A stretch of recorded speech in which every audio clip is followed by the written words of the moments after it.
വർണ്ണങ്ങളിലേക്ക് ഒരു എലി ഓടിക്കേറും. വർണ്ണങ്ങൾ കണ്ടപ്പോൾ എനിക്ക് വലിയ സന്തോഷമായി. ഓടിക്കേറി പല നിറങ്ങൾ പണ്ട് ആഗോളവൽക്കരണത്ത് പറഞ്ഞിരുന്ന കഥയാണ്, ഇപ്പോഴും പ്രസക്തമാണ്. ഈ വർണ്ണങ്ങൾ കാണുമ്പോൾ എലി തുള്ളിച്ചാടാൻ തുടങ്ങും. നമസ്കാരം. ഇത്രയൊക്കെ കഥ പറയാൻ മിടുക്കനായ പി രാജീവ് ഒരു എലിപ്പാട്ട് കൂടി പാടണമായിരുന്നു. ചുണ്ടലി ചുമരലി മണ്ടലി മരടലി അരയലി പെരയലി മരങ്ങാട്ടേത്തലി, ഇങ്ങനെ 12 എലികൾ കൂടി ഭഗവാനുള്ളൊരു പച്ചക്കൊല കരണ്ടു, ഭഗവതിക്കുള്ളൊരു പഴക്കൊല കരണ്ടു, മങ്ങാട്ടച്ഛൻ്റെ പെട്ടി കരണ്ടു, മുതുവേലിപ്പാപ്പൻ്റെ മുണ്ട് കരണ്ടു. പുന്നല് കണ്ട എലിയെപ്പോലെ ചിരിച്ചുകൊണ്ട് 10 സഖാക്കളെ മുമ്പിൽ കണ്ട പി രാജീവ് കാഫ്കയുടെ കഥ പറഞ്ഞ് തകർക്കുകയാണല്ലോ. കുറെ കഴിയുമ്പോൾ എനിക്ക് മനസ്സിലാവും, ആകർഷിച്ച വർണ്ണങ്ങൾ എന്തോ കുഴപ്പമുണ്ടല്ലോ, അധികം ഓടാൻ പറ്റുന്നില്ല. നോക്കിയപ്പോൾ കമ്പി അഴികളുടെ വർണ്ണങ്ങളായിരുന്നു. വർണ്ണ ശബളമായിരുന്നു, പക്ഷെ കമ്പി അഴികളുടേതായിരുന്നു. പരിഭ്രമിച്ചെലി രക്ഷപ്പെടാൻ നോക്കുന്ന സന്ദർഭത്തിൽ ഏതെങ്കിലും വഴിയുണ്ടോ നോക്കുമ്പോൾ അവിടെ ഇരിക്കുന്നുണ്ട് പൂച്ച. എലിയെ തന്നെ കൗതുകത്തോടുകൂടി ഇയാളുടെ ഈ പരിഭ്രമങ്ങളൊക്കെ വീക്ഷിച്ചിരിക്കുകയാണ്. പണ്ട് ആഗോളവൽക്കരണ കാലത്ത് പറഞ്ഞ കഥയാണ് പോലും. വർണ്ണങ്ങൾ കണ്ട് എലിക്കണിക്കുള്ളിലെ കോടിക്കേറിയ എലിയെപ്പറ്റിയുള്ളതാണ് കഥ. ഒടുവിലാണ് അതിന് മനസ്സിലായത് കുടുങ്ങിപ്പോയെന്ന്. ഒരു വാതിലുള്ളതിലൂടെ പുറത്തു വന്നാൽ അപ്പുറത്ത് പൂച്ച കാത്തിരിപ്പുണ്ട്. കാഫ്ക പറഞ്ഞ കഥയേക്കാൾ മെച്ചമായി പെട്ടെന്ന് മനസ്സിലാകുന്ന ഒരു കഥ ദാർശനികനായ പ്രൊഫസർ എം എൻ വിജയൻ മാഷും പറഞ്ഞിട്ടുണ്ട്. എലിക്കണിയിൽ വെക്കുന്ന ഭക്ഷണം എപ്പോഴും പോഷകമൂല്യമുള്ളതായിരിക്കണം. അത് കണ്ട് ആകർഷിക്കപ്പെട്ട് വേണം എലി അകത്തേക്ക് വരാൻ. അകത്ത് കടന്നാലുടൻ പുറത്തേക്കുള്ള വഴികളെല്ലാം അടയും. കെണിയിൽപ്പെട്ടാൽ പിന്നെ ചാവുകയെ നിവൃത്തിയുള്ളൂ. അപ്പോഴും എലി അകത്തുള്ള ഭക്ഷണം ആർത്തിയോടെ കഴിക്കും. ഏതാണ്ട് കെണിയിലകപ്പെട്ട എലികളെപ്പോലെ ആയിട്ടുണ്ട് ഇപ്പോൾ കേരളത്തിലെ അടിമവംശത്തിൽപ്പെട്ട സഖാക്കളെല്ലാം. കാഫ്ക പറഞ്ഞ മറ്റൊരു കഥയുണ്ട്, അത് രാജീവിന് അറിയുമോ എന്തോ. ഞാൻ നിസ്സഹായനാണ്. ഞാനൊരു തൊപ്പി ധരിക്കുന്നു, കുട ചൂടുന്നു, തലയ്ക്കു മുകളിൽ ഒരു പലക പിടിക്കുന്നു. ഒന്നുകൊണ്ട് ഒരു കാര്യവുമില്ല. ഒന്നുകിൽ മഴ അവയ്ക്കുള്ളിൽ കടന്നു വരുന്നു, അല്ലെങ്കിൽ തൊപ്പിയുടെ, കുടയുടെ, തടിയുടെ അടിയിൽ നിന്നും അത്ര തന്നെ ശക്തിയിൽ മറ്റൊരു മഴ പെയ്യാൻ തുടങ്ങുന്നു. ഏത് കുട ചൂടിയാലും മഴ നനയേണ്ടി വരുന്നവന് പൂർണ്ണത എന്നത് പ്രസക്തമായ കാര്യമല്ല. കമ്മ്യൂണിസം ഇപ്പോൾ ഏതാണ്ട് ഈ ഒരു അവസ്ഥയിലായി രാജീവേ. എത്ര കുട ചൂടിയാലും ആക്ഷേപ പെരുമഴയിൽ നിങ്ങൾ നനഞ്ഞുകൊണ്ടേയിരിക്കുകയാണ്. ഒറ്റ ദിവസം പോലും ഒരു സഖാവിൻ്റെയും വായിക്ക് വിശ്രമമില്ലാത്ത അവസ്ഥയാണ്. കമ്മിറ്റി കൂടാത്ത ഒരൊറ്റ ദിവസമില്ല. ശില്പശാലകൾ വേറെ. എല്ലാത്തിനും ഒടുവിലൊരു കണ്ടെത്തലുണ്ട്, നമ്മുടെ അടിത്തറ ഭദ്രമാകുന്നു.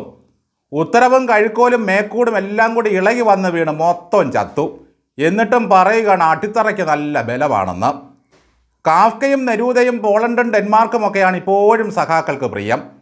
കമ്മ്യൂണിസം തകർന്നടിഞ്ഞതിൻ്റെ കഥ പറയണമെങ്കിൽ കാഫ്കയുടെ കഥ തേടി പോകണം പോലും. ഇവിടെ കഥകളൊന്നുമില്ലല്ലോ. പാർട്ടി തോറ്റു മണ്ണടിഞ്ഞെങ്കിലും നിത്യവും ശില്പശാലകളുണ്ട്. അത്തരത്തിലൊരു ശില്പശാലയിൽ ശില്പങ്ങളെപ്പോലെ വന്നിരിക്കേണ്ടി വന്ന കമ്മികൾക്ക് മുമ്പിലാണ് രാജീവിൻ്റെ ഈ പ്രസംഗം. രാജീവ് ഈ കഥ പറയുമ്പോൾ അകത്ത് കിടക്കുന്ന കുറേ പാവങ്ങൾ രക്ഷപ്പെടാൻ ഒരു മാർഗവുമില്ലാതെ കിട്ടുന്ന ഭക്ഷണവും കഴിച്ച് എലികളെപ്പോലെ അകത്ത് കിടക്കുകയാണ്. ഒരർത്ഥത്തിൽ കഴിഞ്ഞ 10 വർഷം കെണിയിലകപ്പെട്ട ഈ എലിയുടെ അവസ്ഥയിലായിരുന്നു കേരളത്തിലെ ജനങ്ങൾ. രക്ഷപ്പെടാൻ വേണ്ടി കാത്തിരിക്കുമ്പോഴതാ പുറത്ത് പിണറായി പൂച്ച കാത്തിരിക്കുന്നു. 82 വയസ്സുള്ളൊരു കുന്നം പൂച്ച. എന്തായാലും വലിയൊരു ഭാഗ്യം പറ്റിയത് കെണിയിലകപ്പെടാതെ രാജീവ് രക്ഷപ്പെട്ട് പുറത്ത് നിൽക്കുകയാണ്. നിയമസഭയ്ക്ക് അകത്തെങ്ങാനും ചെന്ന് പെട്ടിരുന്നെങ്കിൽ സതീശൻ്റെ വായിൽ അകപ്പെട്ടു പോയേനെ. രാജീവിൻ്റെ ഈ താത്വിക പ്രസംഗവും കാഫ്കയുടെ കഥയും ഒന്നും അവിടെ ഏഷണമെന്നില്ല. കാണാതെ പഠിച്ച കഥകളുമായി കുറേ ബുദ്ധിജീവികളും കാണാപ്പാടം പഠിച്ച കൊട്ടേഷനുകളുമായി കുറേ അലമ്പൻ സഖാക്കളും ഇറങ്ങിയിട്ടുണ്ട്. സ്വന്തം പരിസരത്തെപ്പറ്റി യാതൊരു വിധമായ അറിവുമില്ല. അവിടെ ജീവിക്കുന്ന മനുഷ്യർ എങ്ങനെ ചിന്തിക്കുന്നുവെന്ന് അറിയില്ല. ഈ പാർട്ടിയെപ്പറ്റി പൊതുജനത്തിന് ചിന്താഗതി എന്തായിരിക്കുമെന്ന ധാരണയില്ല. ആകെയുള്ള സ്വപ്നം കുടുംബ നവീകരണ പ്രവർത്തനങ്ങൾ മാത്രമാണ്. ഇപ്പോഴും നവഫാസിസവും ആഗോളവൽക്കരണവും പെരിസ്ട്രോയിക്കയും പറഞ്ഞുകൊണ്ട് നടക്കുകയാണ്. പാർട്ടിയുടെ പെരിസ്ട്രോയിക്ക ജനങ്ങൾ തല്ലിയൊടിച്ചു കഴിഞ്ഞു. പണ്ട് ഗോർബച്ചേവ് കൊണ്ടുവന്ന പെരിസ്ട്രോയിക്കയുടെ പേര് പറഞ്ഞ് ചില്ലറയല്ല ആളെ ഇളക്കിയത്. പെരിസ്ട്രോയിക്കയോടൊപ്പം ഗ്ലാസ്നോസ്റ്റും ഉണ്ടായിരുന്നു. ജനങ്ങൾക്ക് അഭിപ്രായ സ്വാതന്ത്ര്യം നൽകുകയും കമ്മ്യൂണിസ്റ്റ് പാർട്ടിയുടെ നയങ്ങളെ പരസ്യമായി വിമർശിക്കാൻ അവസരമൊരുക്കുകയും ചെയ്യുന്നതാണല്ലോ ഗ്ലാസ്നോസ്റ്റ്. ആ സാധനം കണ്ണൂരിൽ നടപ്പിലാക്കിയതിൻ്റെ ഗുണം നമ്മൾ കണ്ടതാണല്ലോ. രാജീവ് കഴിഞ്ഞ ദിവസം മാധ്യമങ്ങളോട് സംസാരിക്കുന്നത് കേട്ടു. കല്ലുവെച്ച നുണയുടെ ആളാണത്രേ ഈ സതീശൻ. ഇത് കേട്ടാൽ തോന്നുന്ന നന്മയിൽ ഗോപാലൻ്റെ മക്കളാണ് കമ്മ്യൂണിസ്റ്റ് പാർട്ടിയിലുള്ളതെന്ന്. മുൻപ് സീതാറാം യെച്ചൂരി പറഞ്ഞത് ഇന്ത്യയിൽ നവഫാസിസം വന്നിട്ടില്ല, പുറപ്പെട്ടിട്ടേ ഉള്ളൂ എന്നാണ്. ഈ ഫാസിസത്തിൻ്റെ ഒരു മിനിയേച്ചർ പതിപ്പായിരുന്നല്ലോ കേരളത്തിൽ കഴിഞ്ഞ 10 വർഷം കണ്ടത്. നവ ചേരാത്ത ഒരു കളിക്കും ഈ കമ്മ്യൂണിസമില്ല. നവഫാസിസം, നവ കൊളോണിയലിസം, നവ കേരളം, നവ ലിബറലിസം, ഒലക്കയുടെ മൂട്.